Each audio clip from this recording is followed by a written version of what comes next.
Assalamualaikum warahmatullahi wabarakatuh. Perkenalkan, nama saya Laila Safariatur Rizky dengan NIM P2722802019 dari kelas Sarjana Terapan Terapi Okupasi 1B. Di sini saya akan menjelaskan materi mengenai regio shoulder girdle. Tubuh kita memiliki alat gerak yang terletak di atas atau yang disebut dengan ekstremitas atas dan yang terletak di bawah atau yang disebut dengan ekstremitas bawah. Salah satu alat gerak yang terletak di atas atau ekstremitas atas yaitu regio shoulder girdle. Pada regio shoulder girdle terdapat beberapa tulang, beberapa otot, bahkan beberapa sendi yang menyusunnya. Kemudian, regio shoulder girdle sendiri memiliki fungsi yaitu yang pertama mensupport lengan. Mengapa dikatakan mensupport lengan? Karena semua gerakan, semua aktivitas yang dilakukan oleh lengan sangat ditentukan oleh stabilitas pada tulang regio shoulder girdle. Kemudian yang kedua yaitu tempat pelekatan otot-otot lengan. Karena pada saat kita melakukan gerakan, misalkan gerakan fleksi shoulder, pasti akan melibatkan otot-otot pada area regio shoulder dan sebagian otot tersebut melekat pada regio shoulder girdle. Kemudian yang ketiga yaitu mempunyai fleksibilitas gerak yang tinggi, misalnya pada gerak rotasi dan gerak sirkumduksi. Selanjutnya yaitu tulang pada regio shoulder girdle. Regio shoulder girdle itu menyusun sepasang tulang scapula dan sepasang tulang clavikula. Saya akan membahasnya yang pertama yaitu tulang scapula. Tulang scapula atau yang biasa kita sebut dengan tulang belikat itu termasuk tulang yang berada pada punggung sebelah luar atas atau yang kita sebut dengan superior thorax posterior. Tulang ini memiliki bentuk seperti segitiga. Kemudian antara kedua skapula, baik kanan maupun kiri, itu tidak saling bersendi. Mengapa? Karena memungkinkan untuk fleksibilitas gerakan pektoral girdle. Selanjutnya, saya akan menyebutkan bagian-bagian dari tulang skapula. Di sini saya sudah memiliki gambar tulang skapula pada posisi posterior. Di atas tulang skapula, di sini ada cekungan kecil yang disebut dengan scapular nodes. Kemudian di sini ada tonjolan atau peninggian yang disebut dengan spina scapula. Kemudian di sini itu ada yang namanya acromion proses. Di sini ada yang namanya margo. Jadi tulang skapula memiliki 3 margo. Yang pertama itu di sini namanya margo superior. Kemudian di sini ada yang namanya margo axillaris. Mengapa dikatakan margo axillaris? Karena letaknya dekat dengan aksila atau ketiak. Kemudian di sini ada yang dinamakan dengan margo vertebralis atau margo medialis. Selain memiliki 3 margo, skapula juga memiliki angulus atau sudut. Pada posisi superior di sini ada yang dinamakan dengan angulus superior. Kemudian di bagian bawahnya ada yang kita sebut dengan angulus inferior. Jadi itu nama-nama bagiannya itu mengikuti arah dari anatomi. Kemudian di sini di bagian superior ada dataran kecil yang disebut dengan fossa supraspinata ini. Sedangkan yang di sini yang di inferiornya, yang di bagian bawahnya dari ini itu dinamakan fossa infraspinata. Selanjutnya, saya akan menyebutkan bagian-bagian skapula pada sisi anterior. Di sini saya sudah memiliki gambar posisi tulang skapula pada sisi anterior.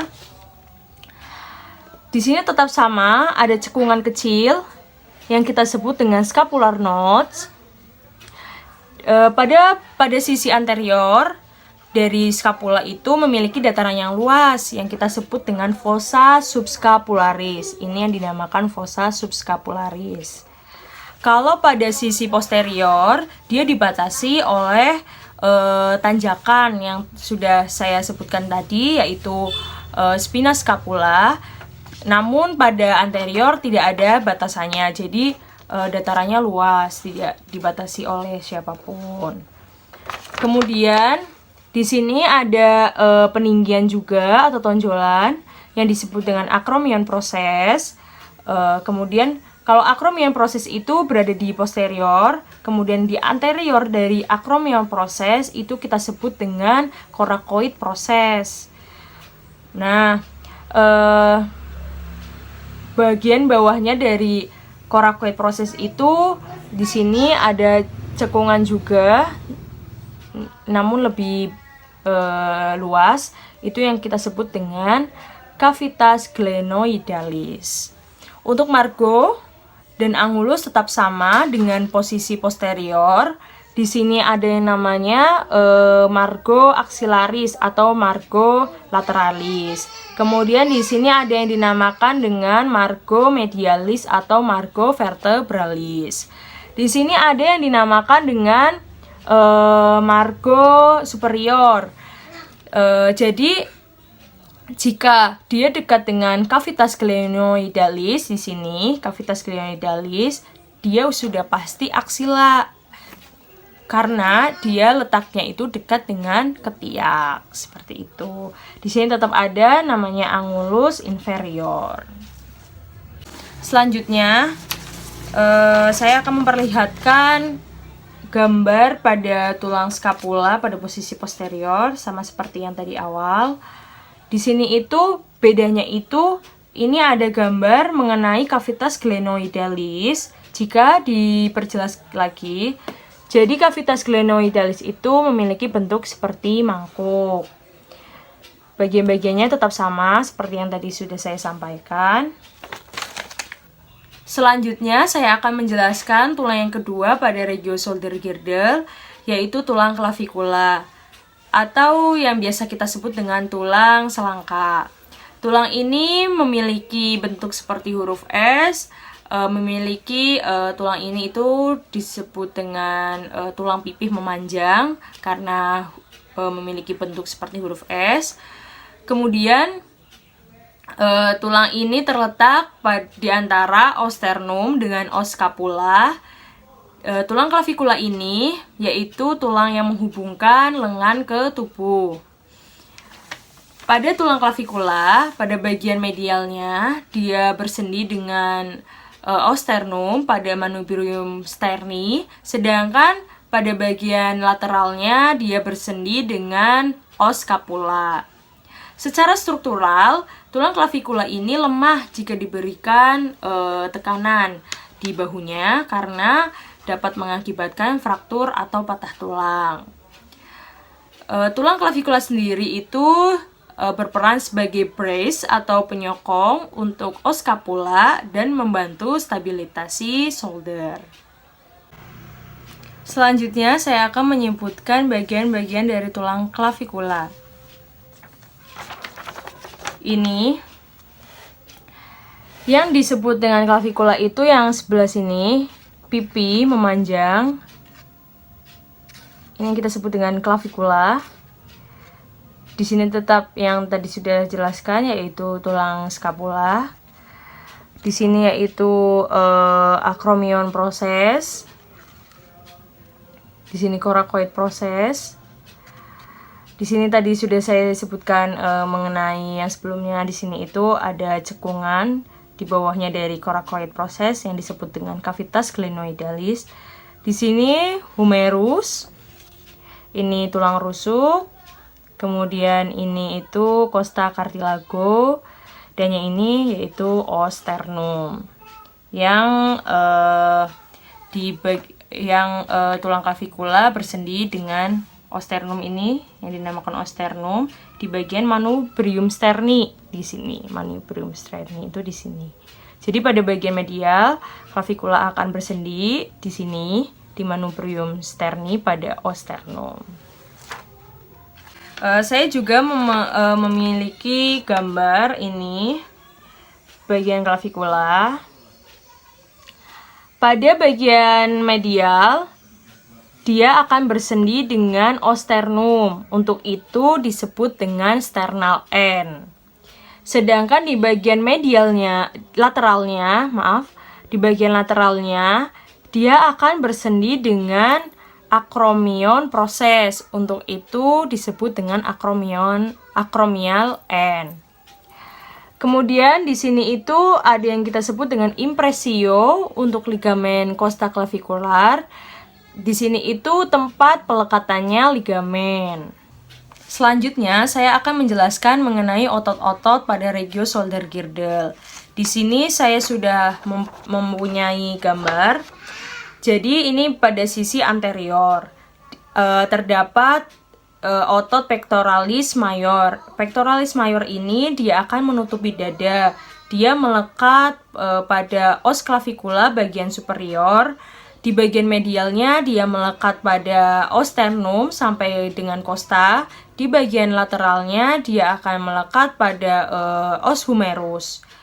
Otot pectoralis major sendiri ini sangat penting karena dia akan melakukan fungsinya dalam gerakan. Selain otot pectoralis major, di sini juga ada otot subclavius yang melekat pada os clavicula dengan costa. Selanjutnya, saya akan menyebutkan otot-otot di bagian lateral view.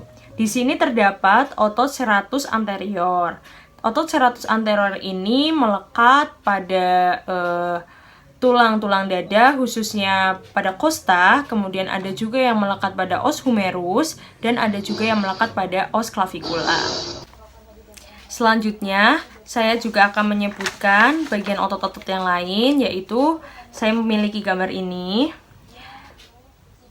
Ada otot trapezius. Otot trapezius itu berjumlah 2, yaitu ada di kanan dan ada yang di kiri. Otot ini itu otot trapezius. Ini sebelah sini, dan sebelahnya lagi itu otot trapezius yang sudah dibuka atau pada bagian yang kedua. Otot trapezius sendiri itu terbagi menjadi 3. Yang pertama itu di sini ada namanya musculus trapezius descending atau arah seratnya itu ke atas. Kemudian yang kedua itu ada musculus trapezius transversal. Kemudian yang ketiga itu ada namanya musculus trapezius ascending atau arah seratnya itu ke bawah. Selain trapezius, kemudian ada juga di bagian yang kedua ini, jika sudah dibuka, musculus trapeziusnya itu akan nampak seperti ini. Ini ada beberapa otot yang melekatnya. Di sini itu ada yang namanya rhomboid mayor atau di bagian inferiornya. Kemudian di atasnya itu ada yang namanya rhomboid minor atau bagian superior. Kemudian juga ada musculus teres mayor dengan teres minor. Kalau teres mayor itu dia melekat pada os scapula dengan os humerus. Selanjutnya saya akan menyebutkan otot yang ada pada bagian posterior scapula. Sudah saya sebutkan sebelumnya bahwa di atas spina scapula itu ada dataran yang disebut dengan fossa supraspinata. Dia melekat otot musculus supraspinatus di sini. Kemudian di bawahnya, di inferior dari spina scapula itu terdapat dataran juga yang disebut dengan fossa infraspinata. Dia melekat otot musculus infraspinatus. Jadi namanya itu tergantung dari nama bagian-bagian tulangnya, seperti itu. Kemudian saya memiliki gambar seperti sebelumnya. Itu yang sudah saya jelaskan bahwa di bagian pertama ini kan ada otot trapezius. Trapezius sendiri jika dibuka maka ada beberapa otot yang melekatnya juga seperti rhomboid minor, kemudian ada rhomboid mayor, dan ada juga deltoid. Ini deltoid letaknya di sini. Deltoid itu ketika kita melakukan misalkan panco gini, pasti kan ada gelembung-gelembung di sini. Itu yang dinamakan dengan deltoid. Kemudian deltoid itu terbagi menjadi 3. Di sini saya sudah memiliki gambar pada posisi deltoid pada posisi lateral. Deltoid terbagi menjadi 3. Yang pertama itu ada namanya clavikular anterior ini. Dia akan melekat pada os clavikular. Kemudian yang kedua ada yang namanya acromion middle. Dia akan melekat pada processus acromialis os scapula. Kemudian yang ketiga ini di sini ada yang namanya posterior atau spinal. Dia akan melekat pada spina scapula. Pada inferiornya ini terdapat deltoid tuberosity, yaitu salah satu bagian dari os humerus yang menjadi tempat melekatnya tendon otot deltoideus. Selanjutnya ada di bagian lateral view ini ada otot levator scapula. Dia akan melekat pada angulus superior dari scapula sampai ke vertebra cervical C1 sampai C4.